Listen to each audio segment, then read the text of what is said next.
जय हिंद साथियों, आप सभी का हमारे चैनल गुरुकुल 21 में स्वागत है। आज आपके लिए हम एक छोटी सी वीडियो लेकर आए हैं, लेकिन यह बहुत ही महत्वपूर्ण वीडियो है। भारत में शासन करने वाली अंग्रेजी सत्ता के प्रमुख गवर्नर जनरलों का और उनके शासनकाल में हुए कुछ प्रमुख घटनाओं का वर्णन हम लोग इस वीडियो में देखते हैं। एग्जाम के दृष्टिकोण से यह बहुत ही महत्वपूर्ण है, क्योंकि एग्जाम में यूपी पीसीएस तक के एग्जाम में इससे संबंधित प्रश्न पूछ लेते हैं। आपको जब भारत का इतिहास पढ़ाया जाएगा तो उसमें इससे विस्तृत रूप से पढ़ाया जाएगा, लेकिन यहाँ पर हम कुछ प्रमुख गवर्नर जनरल और उनके शासनकाल में उनकी प्रमुख नीतियों का वर्णन हम लोग यहाँ पर करते हैं। गवर्नर जनरल वर्ष और उनकी प्रमुख नीतियाँ हैं। वारेन हेस्टिंग्स जो है ये प्रथम गवर्नर जनरल थे। 1772 ईस्वी में इन्होंने बंगाल में द्वैध शासन का अंत कर दिया, दोहरे शासन का अंत कर दिया, यानी कंपनी का शासन और राजा का शासन, दो शासन चलता था वहाँ पर, इसका अंत कर दिया इन्होंने। इसलिए जब भी एग्जाम में पूछे कि द्वैध शासन का अंत किसने किया था और कब किया था, तो वारेन हेस्टिंग्स ने किया था 1772 ईस्वी में। लॉर्ड कॉर्नवालिस, कई बार एग्जाम में इससे संबंधित प्रश्न पूछे गए हैं। लॉर्ड कॉर्नवालिस 1793 ईस्वी में इन्होंने अस्थाई बंदोबस्त नामक प्रथा का प्रचलन किया था।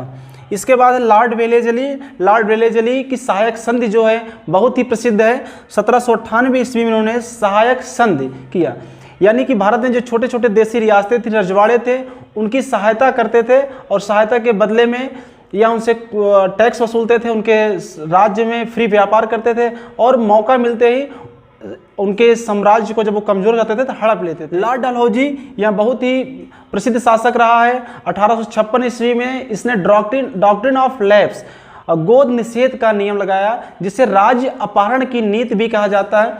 इसके तहत जिन भी भारतीय रजवाड़ों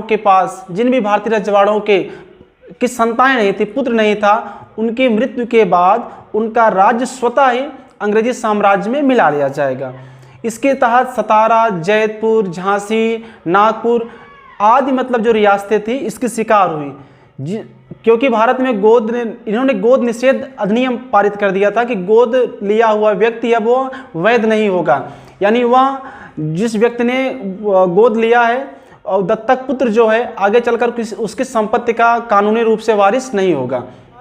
लॉर्ड रिपन 1882 ईस्वी में इन्होंने अस्थाई स्वशासन की नींव डाली और लॉर्ड कर्जन ने 1905 ईस्वी में बंगाल का विभाजन कर दिया। हिंदू मुस्लिम राइट्स और दंगे कराने के लिए इन्होंने पश्चिम बंगाल जो प्रांत था, बंगाल प्रांत का धर्म के आधार पर दो भागों में बंटवारा कर दिया, पश्चिम बंगाल और बांग्लादेश, पूर्वी बंगाल, पश्चिमी बंगाल और पूर्वी बंगाल दो राज्यों में बांट दिया। आगे चल करके बंगाल विभाजन को रद्द कर दिया गया।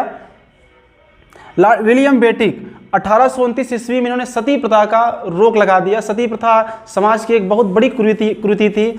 जिस महिला का पति मर जाता था तो मरने के बाद उस महिला को अपने पति के साथ चिता में बैठने की चिता में बैठाया जाता था। इस क्रूर और अमानवीय प्रथा को लॉर्ड विलियम बेटिक ने समाप्त किया। यह राजा राम मोहन राय के अथक प्रयासों के फलस्वरूप ही सफल हो पाया। इसके बाद लॉर्ड डफरिन जब भारत का गवर्नर जनरल था तो 1885 ईस्वी में इसी के समय में भारतीय राष्ट्रीय कांग्रेस की स्थापना हुई। भारतीय राष्ट्रीय कांग्रेस आगे चल करके भारत की आज़ादी में महत्वपूर्ण भूमिका निभाती है और यह आगे चलकर के लंबे समय तक भारतीय राष्ट्रीय कांग्रेस ने भारत की सत्ता का भी बागडोर संभाला।